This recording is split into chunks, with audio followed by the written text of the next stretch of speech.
Sejam muito bem-vindos ao Doxa e Episteme. Hoje temos mais um episódio do bloco Mundo das Ideias, com o tema Liberdade Religiosa ou Condescendência com a Burrice, Paulo Giraldelli.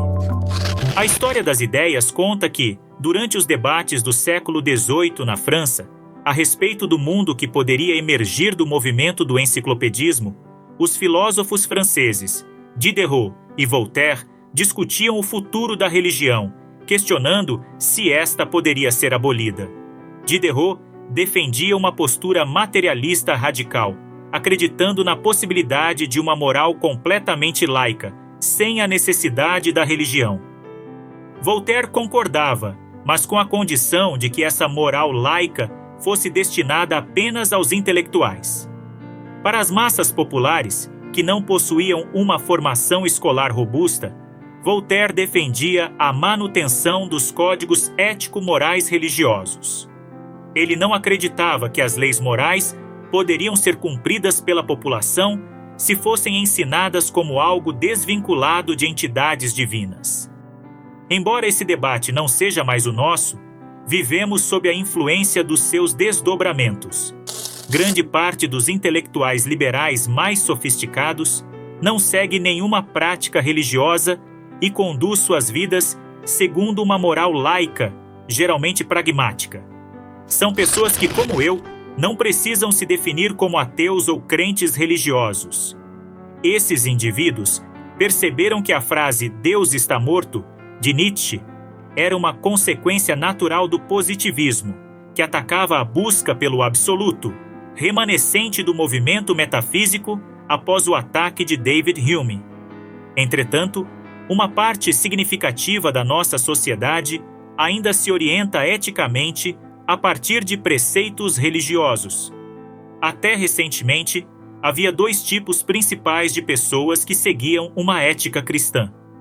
O primeiro grupo absorvia a ética cristã, independentemente de ela ser sagrada ou não, enquanto o segundo a absorvia pelo que acreditava ser seu caráter sagrado. Atualmente, no entanto, surgiu uma nova relação entre ética e religião, resultante do crescimento das igrejas evangélicas e como reação do surgimento de correntes altamente conservadoras dentro da Igreja Católica. Um novo tipo de brasileiro emergiu desse contexto, principalmente a partir do final dos anos 1980. Esse terceiro grupo de pessoas carece de uma ética organizada. Elas não sabem distinguir o certo do errado a partir de uma relação entre suas faculdades racionais e códigos éticos, laicos ou religiosos. Em vez disso, seguem regras simples de uma pseudoética, tornando-se presas fáceis de uma falsa ética propagada pelas igrejas. No Brasil, essa pseudoética é construída por preceitos superficiais, surgidos no interior do movimento de proliferação de igrejas nos anos 990 e que continua até hoje.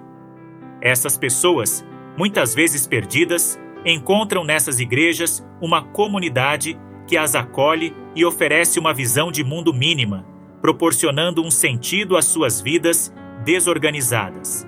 Uma ética e uma moral consistem, no limite, em conjuntos de orientações sobre o que é útil ou prejudicial. Isso forma o ethos de um povo, transformado em código de conduta explícito, de fácil assimilação por crianças, lembrado por adultos e ensinado aos estrangeiros. No entanto, as igrejas não aplicam esses princípios, pois isso afastaria as pessoas dos templos, não apenas dos evangélicos, mas também dos católicos. Na competição por almas pagantes ou pelo poder que a presença dos fiéis confere aos pastores, poder este que pode ser revertido em poder político e financeiro, as igrejas criaram um sistema facilitador de proibições. Exemplos dessa prática incluem substituir proibições morais por regras arbitrárias. Ao invés de condenar um fiel por explorar outro, vende-se a ideia de que não se deve dizer palavrões. Ou, em vez de condenar a falta de empatia com os necessitados, impõe-se como pecado a ausência em cultos específicos. As regras éticas tradicionais do cristianismo são substituídas por proibições irracionais, criadas para manter algum senso de controle, embora sem fundamento lógico ou filosófico. Paralelamente, outros mecanismos reforçam essa mentalidade, como a promessa de milagres, curas imediatas e salvação, não no sentido cristão tradicional, mas sim como solução para problemas materiais, como desemprego ou azar. O pastor não oferece Deus ou Jesus nos moldes do cristianismo pré-anos 90, mas um mágico, capaz de resolver problemas cotidianos como um truque de mandrake. O azar é atribuído ao demônio e a sorte pode ser restaurada por uma fé esvaziada de espiritualidade, expressa em frases mágicas como "sangue de Jesus tem poder". Essa prática, similar a um neopaganismo bárbaro, atinge não apenas evangélicos, mas também católicos e espíritas, todos seduzidos pela incapacidade de se adaptar a uma mentalidade científica. E, surpreendentemente, essa mentalidade não se restringe aos desescolarizados. Muitas pessoas nas universidades também pensam dessa maneira.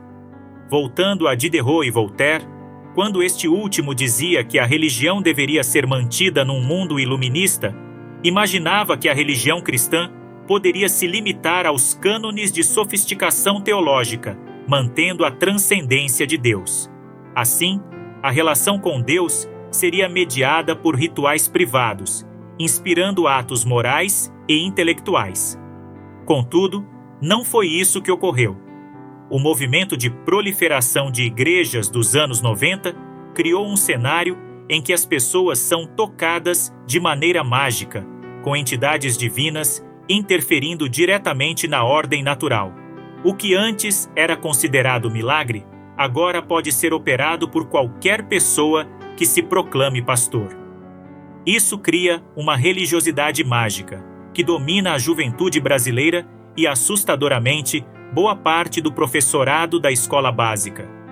Se deixarmos nossas crianças nas mãos desse tipo de mentalidade, estaremos condenando o Brasil a um futuro sombrio.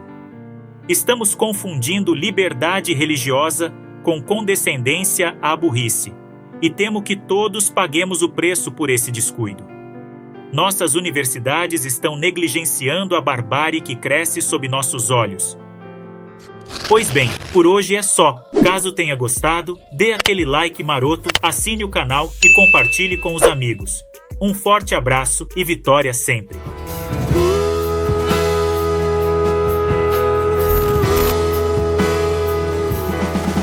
No canal do pensamento, debatendo a existência, a busca do conhecimento é a nossa resistência. Resistência!